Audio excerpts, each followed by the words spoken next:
Hey everyone, I quickly want to apologize for the continuity of this video. I jump around a lot, I misspeak in a lot of places, and as you'll see toward the end of the video, I have to reshoot the last couple segments because for whatever reason, I lost some footage. So with that being said, let's get back to the video. Alright, after about a month of waiting, the suspension is here. My wife said that the FedEx guy had to use a hand truck to get it all in here. But here it is. Let's take a look.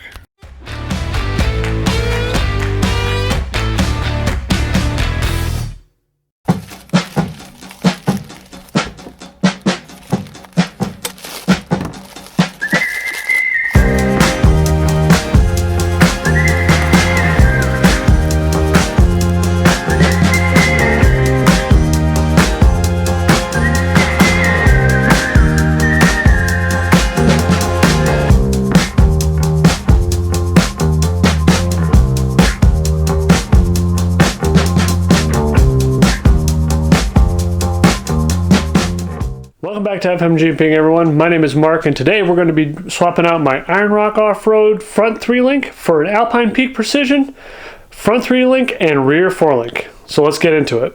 So today we're going to be removing the Iron Rock Off-Road 3-link. I'm having a problem right now where the drive shaft is contacting the upper control arm mount. Now, I could probably get by making my own mount, getting rid of that bend, if you can see. And I'd be able to keep the arms. However, there's a new company on the market called Alpine Peak Precision that just released a beautiful full belly front 3-link rear 4-link kit, which is kind of why I've been stalling on this build. I really wanted to run this kit. I saw him post it on Facebook and immediately kind of fell in love with it. So a few months later, because he's a small shop, he got me my kit. I got it in the mail, so let's get that thing under here and finish this build up.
So here's my old Crossmember. Here's my new one. This is the Alpine Peak Precision. It's a 3-piece, just like the Iron Rock. So this is a beauty thing that if you need to work on your transmission or whatever, you can take the center section out. The suspension stays in. You don't have to remove it.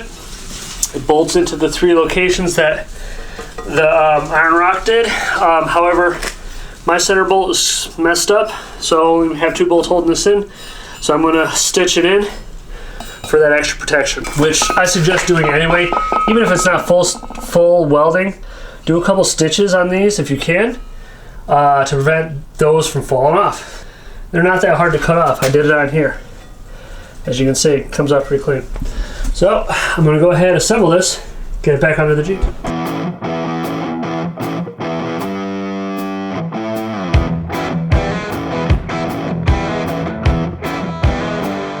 So I coated the bare steel to protect the bare steel from the elements. Now this stuff is pretty nice, but once it gets out in the elements, it sees some water, it's going to rust. So what I wanted to do is seal up the mating surface between the unibody / stiffeners and the mount here, the bracket, crossmember.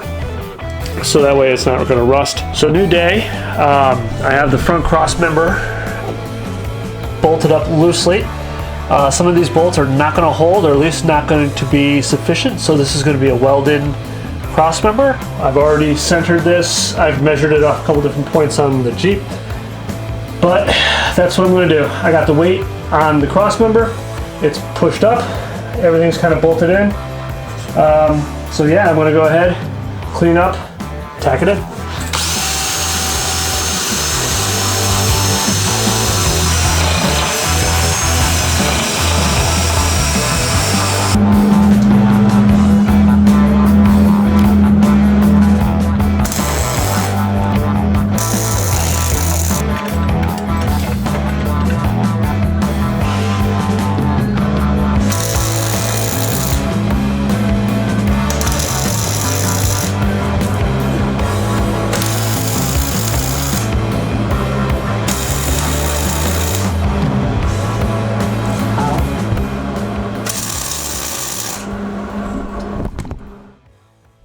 So now that I got the front crossmember tacked up in a pretty good spot, I'm going to go ahead and focus on the rear crossmember. However, the instructions say go ahead, use the e-brake bolt mounting position, the more forward one, on the 97 and up XJs. However, everything I've seen on this Jeep isn't square, because I mean, I have wheeled this thing, I have flexed the crap out of this thing, so nothing is going to line up perfectly. So what I'm going to do to eliminate the chance of it not mating up is I'm going to go ahead and do the other positioning that the instructions recommend, which is hook up the front cross member, which bolts into the factory location, use the skid plate, and then from the skid plate you can then use that to position the rear cross member, and that's ultimately what I'm going to do. I'm going to use a combination of the both. So I'm going to go ahead and install the cross member now and just give you guys a quick look. Look at this bad boy. This is nice. This is a nice piece. Alpine, Greg at Alpine did a really good job with this. Made a cutout for the clocked 231. All laser cut. And this is held in with 7 bolts, so it's not like the end of the world if you need to remove it. 4 in the front, I think 3 in the rear. Yeah, 4 in the front, 3 in the rear. And it's reinforced on the underside with some quarter front to back. So this thing will take some abuse. From talking to Greg at Alpine, he said that this thing was designed to really slide across rocks, and since I'm going for a low center of gravity build, this is ideal, and this is why I waited as long as I did for the kit. This is really going to kind of check off a lot of the things I need for this build. Like I said, low center of gravity, it means I'm going to probably take some damage on the bottom. The more damage on the bottom, the more protection I want there, and a full belly kit plus a 4-link will definitely help my performance going with the low center. So I'm going to continue on, going to put the skid plate up, and that's going to dictate where the rear cross member is going to go. So far on this, I'm pretty happy with the fitment. Greg at Alpine Peak has definitely put a lot of thought into this. Outside of the rig, my rig causing a lot of the problems, and there's not even that many problems, just stripped bolt holes and things like that. I mean, my rig's over 20 years old, but just the little details that he puts, Greg puts into the kit. So he included these little retaining castle nuts, or whatever you want to call them, retaining nuts. These slide onto the cross member, so that way you can hit the skid plate and unbolt it from the bottom. You don't got to reach up over, which it was kind of one of my complaints with the Iron Rock off-road skid plate. Now that thing was beefy, it did the job. However, taking it on and off was kind of a bear. And outside of this one being as big as it is, which I'm on board, that's what I bought it for. I love this setup. So let's get it installed.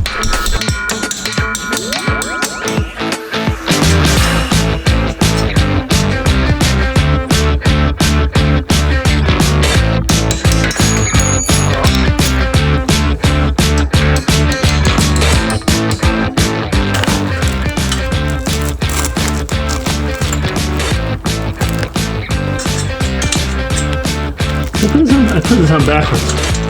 I freaking wonder.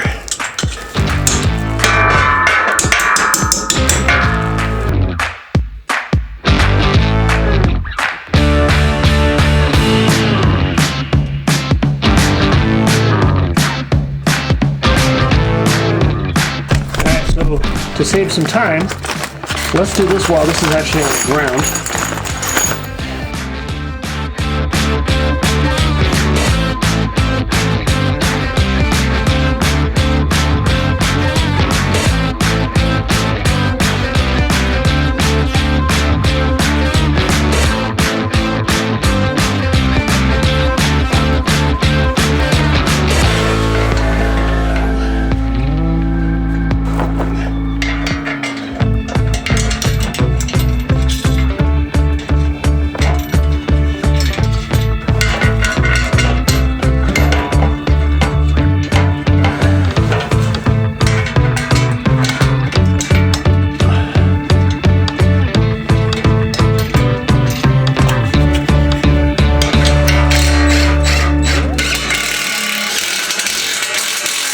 So now that I got the skid plate up and in place, this is going to kind of dictate where the rear cross member is going to go. Now this is what the instructions said to do, which was to use the frontmost e-brake bolting location for this bracket. It looks like it's going to hold the rear cross member basically right where it needs to be, which is excellent. So what I'm going to do now, drop this, clean off all around here, because this is ultimately going to get all welded in.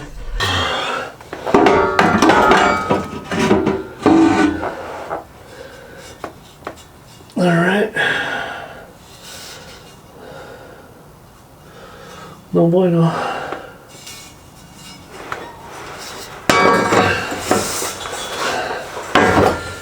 So I ran into something that I knew I was going to run into eventually on this kit. Now, the Alpine said that the exhaust is going to need to be modified, and that's pretty much so on just about any 4-link you're going to do on a XJ.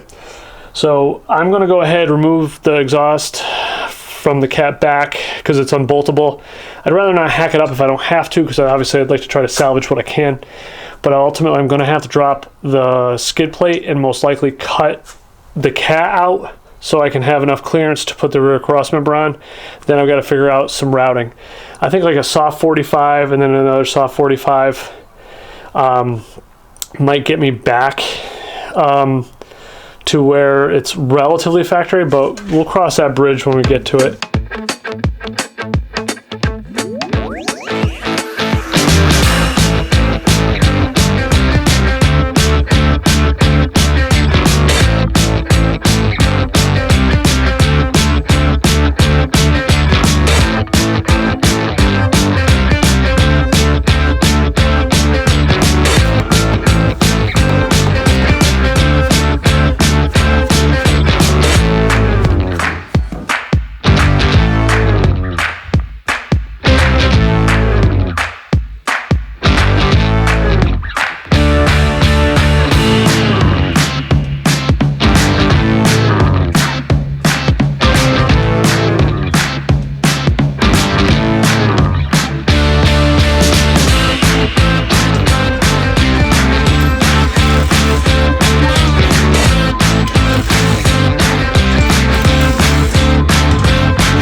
So now I got the rear cross member mocked up basically where I want it. It's all bolted into the skid plate. It meets pretty well, and it matches up to where, pretty close to where it's supposed to bolt in. Now, one thing I want to show you. This plate here, it's not sliding because I got to grind the welds on my unibody. But if you see, this doesn't actually hold this up. What this is for is you scribe around here, around the actual main cross member, and you weld it. You stitch it, or you weld it on all sides. In the bracket, we'll sandwich this around the weld this to the unibody, and then weld the cross member to the sandwich plates. So that way it's distributing all that power, all that force, not just to here, but it spreads it out and spreads it over about 6 to 8 inches.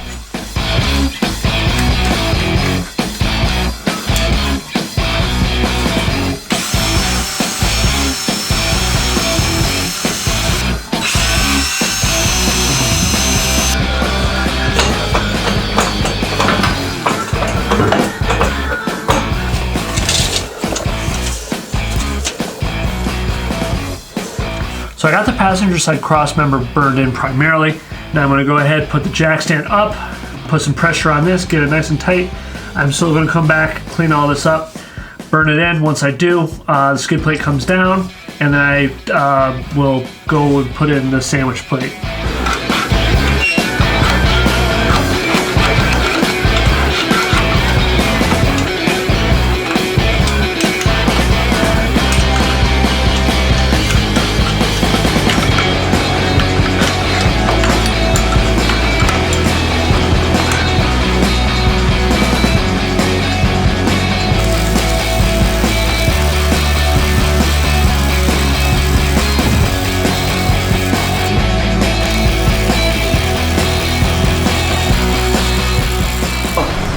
Off camera, I cleaned up all the welds. I gotta go back and paint everything. Snug up a couple more bolts, but for all intents and purposes, the cross members are in, bolted down, and can hold weight. So I'm gonna start on the front axle because I have all the bracketry already welded on, ready to go. I just got to outfit the axle with the heim joints, measure, or center, then measure, and get ready to do the lower control arms and the upper control arm for the front axle. So let's get that started right now. Centered the front axle again for like the millionth time, but after tons of back and forth, tons of little adjustments, we got it. So I'm going to go ahead, put all the heim joints in place, and measure for my lower control arms.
So the lower control arms are in, they're centered. They're not fully like 100% like locked down, but they aren't gonna move anymore. 36-inch arms, looks pretty good. So now I got the lower control arms in. They're snugged up. They're not fully 100%. I mean, the bolts are snugged up. The jam nuts and everything are still open for adjustment if needed. I'll tell you this, heims went in super easy. I think these are actually going to perform way better than the joints, the Iron Rock patented joints that they have there. The arms on the Iron Rock did not go in very easy. If I fought for over an hour to get the arms in, I did this one in about 5 minutes. So what can I say? I mean, Heims I know are going to be a little bit more easier to use. They're going to flex a little bit more. They're probably not going to be obviously as soft as a ride. However, this thing's going to be a trail queen anyway, so it is what it is. So now, next order of business, we're going to set the pinion, the caster and the pinion, get that where it needs to be, and hopefully burn in the upper so the front can be done. I can put that back down and get to the rear.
In a couple places, and we should be good to go. That's what I want right there.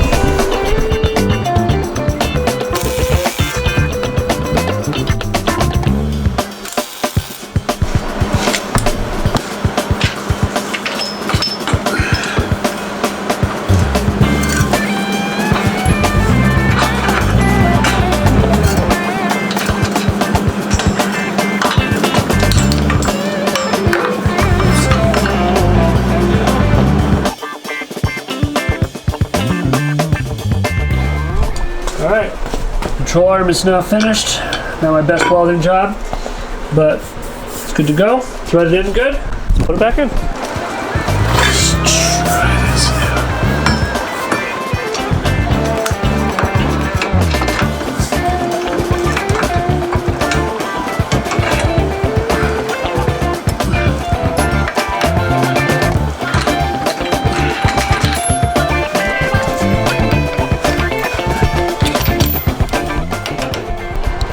So what I'm going to do now is check the front. I'm going to cycle the front up and down, left, right, kind of flex it out just to see what type of flex I'm getting. So I got to put the drag link back in and check for binding in all the locations. So this is what I've been waiting to do for a while.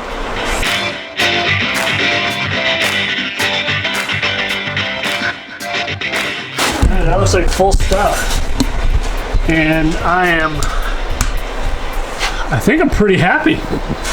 So if you look down, I got all 3 bars nice and level.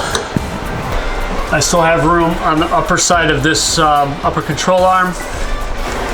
I still have a little bit more room on the upper control arm. I'm sorry, the lower control arm. I still have a little bit more room. That's pretty good. Let's see what the other side looks like. I got even more because I didn't lift it up all the way. All right, now that is full stuff. And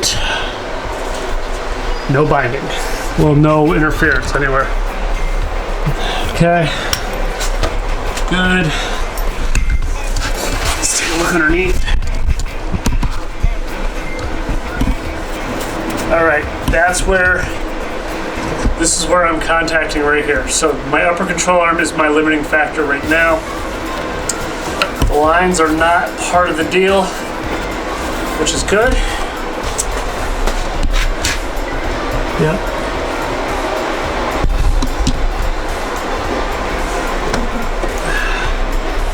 Oh, and I see another one. My track bar is on my diff cover, just barely though. Just barely. But that's at full stuff, so I might want to go a little below that, and I'll be okay. I mean, really, that's pretty darn good.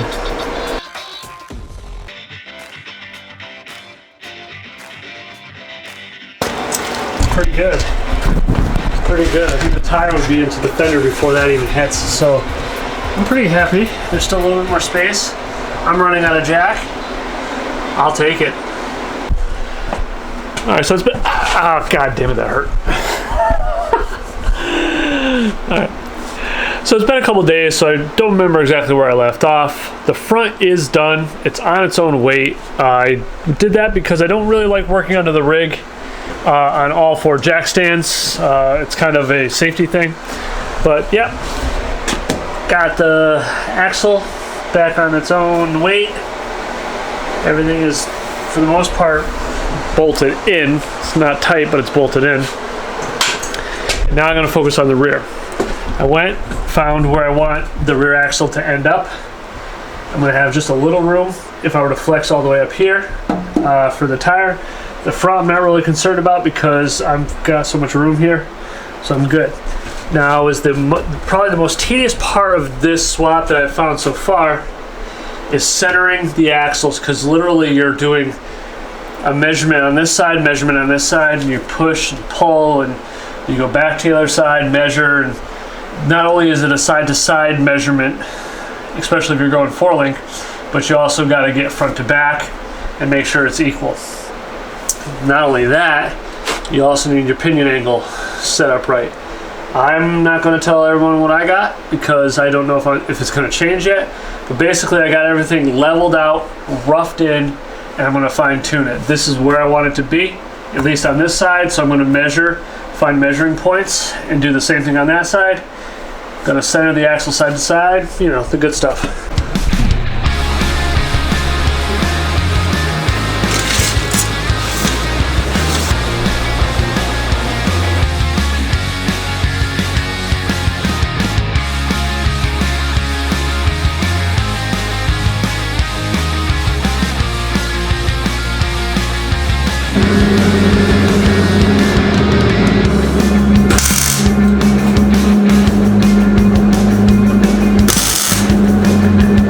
More measuring. Now I gotta measure what I just did, put that on the other side.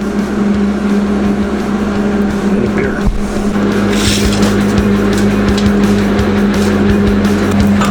Oh, shit.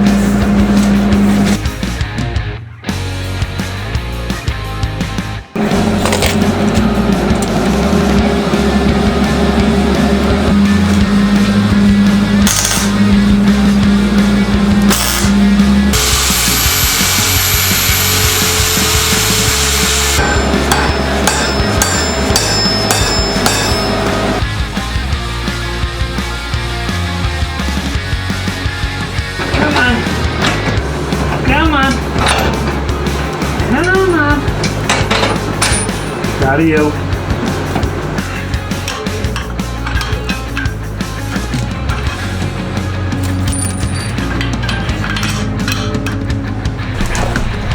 Alright, that's it for tonight.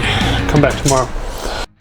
I took a break from the suspension kit because I'm waiting on some links to show up. What had happened was the upper control arms were a little too short based on the manufacturer's original truss. Now they put that truss about 2 to 3 inches forward from where mine is going to sit. Mine is the first kind of custom application that the company went with, so we were bound to run into issues. And honestly, if this is the only issue I run into, I'll take it. It's just a slight miscalculation and it's links. You know, it's not like I got everything welded in and then all of a sudden I have to cut everything out. This is pretty easy. So while I wait, I'm going to go ahead, do some ancillary items, relocate the charcoal canister, which is underneath the rig. It's basically right in the middle of the driver's side control arm. There's a small cavity, kind of about 12 inches back and 6 inches to the side, which should clear the control arm, and if this works, I don't really have to reroute the charcoal canister too much. Really just have to extend the hoses, which really is not the biggest deal in the world.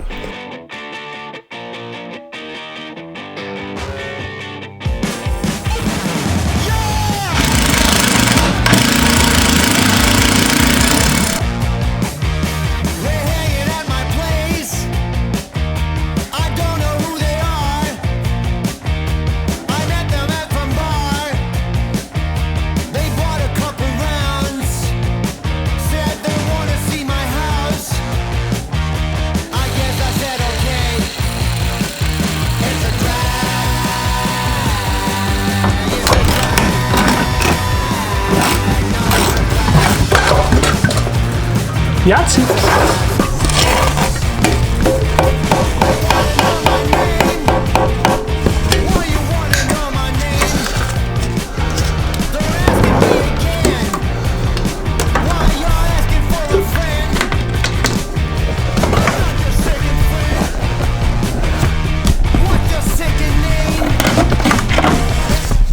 So I think I figured it out. I have this nice little lip. If you look right there, there's a gap between the unibody and the floorboard, just thick enough for this. So I went 90-degree this, and wedged in there. It goes in there about an inch, which is perfect. And what I'm going to do is kind of tuck. I might have to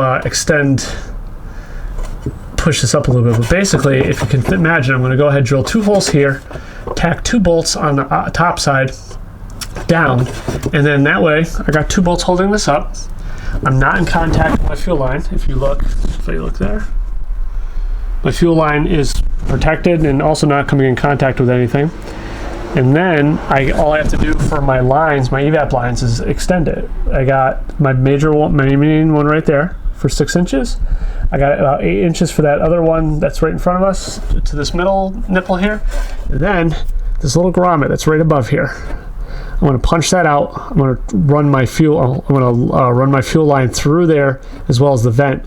Have the vent come down, follow the fuel line on the rail, come around here, and then terminate into the charcoal canister. So I think this is kind of a win-win. I mean, this is up out of the way. It's for the most part tucked under the rail. It is slightly exposed, but it's not going to hit anything. It's definitely in a better spot than down here, which this is under the belly. This is way up kind of on the bridge of the unibody. So yeah, I think I want to run with this.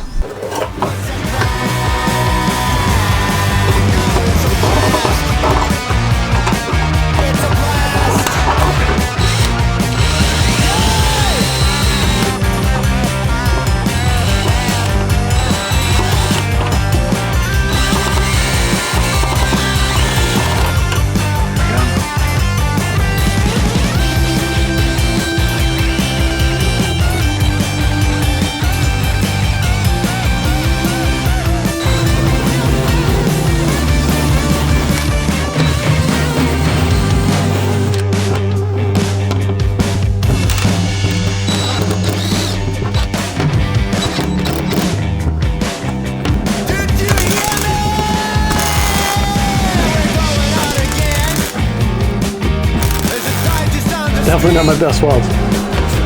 Get into it.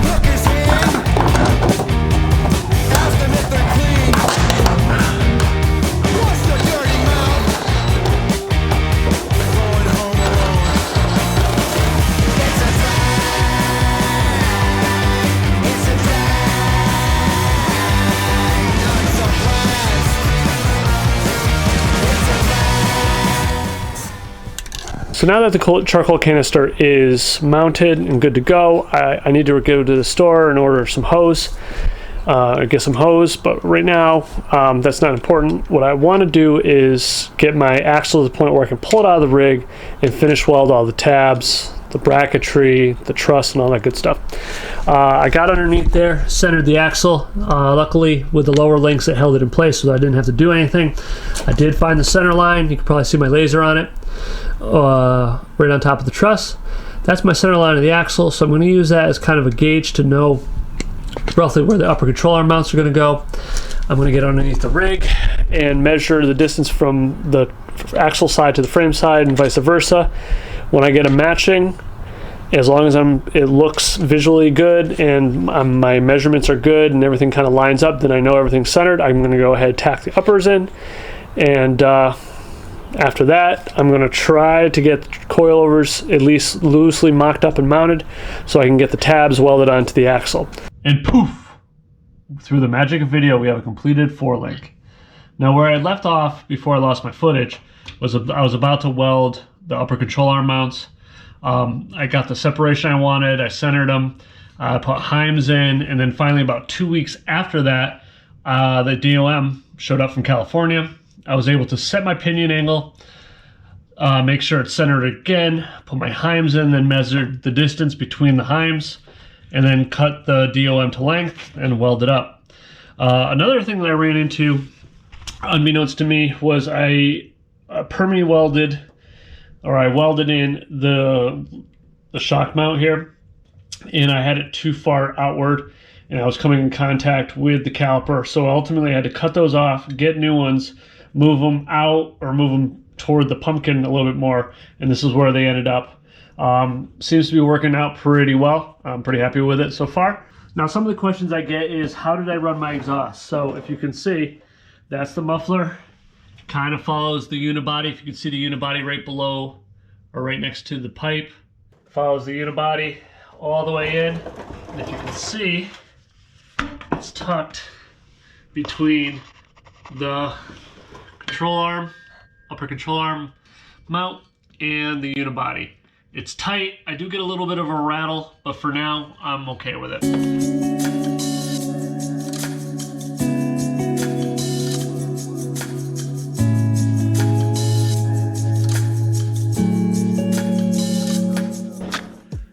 In conclusion, I'm very happy with the kit. If I had to go back in time and do it all over again, I totally would. I really wouldn't change much. Everything went together very well. The only thing I really would have changed is I wish we could have seen the shortage on the DOM for the upper control arms in the rear. But you know what? In the scope of this project, if that was the only hiccup, which it really was, I'm totally fine with it. I can live with that. I would suggest this kit to anybody who wants to kind of go that 4-link route. The Alpine Peak Precision kit kind of covers all the bases. If you have any questions, Greg, the owner of the company, is really good to talk to. He'll walk you through why he made the decisions he did, and he can speak to it. I mean, the guy wheels, he's built a lot of these type of rigs, so he knows what he's talking about. Once again, I just want to apologize for the spotty continuity of this video. You know, it really was a bit of a train wreck trying to get this thing together with all the footage missing and then having to reshoot a bunch of stuff. So I appreciate you sticking through to the end. I hope you did. Hope you enjoyed it. And if anything, we'll catch you on the next one.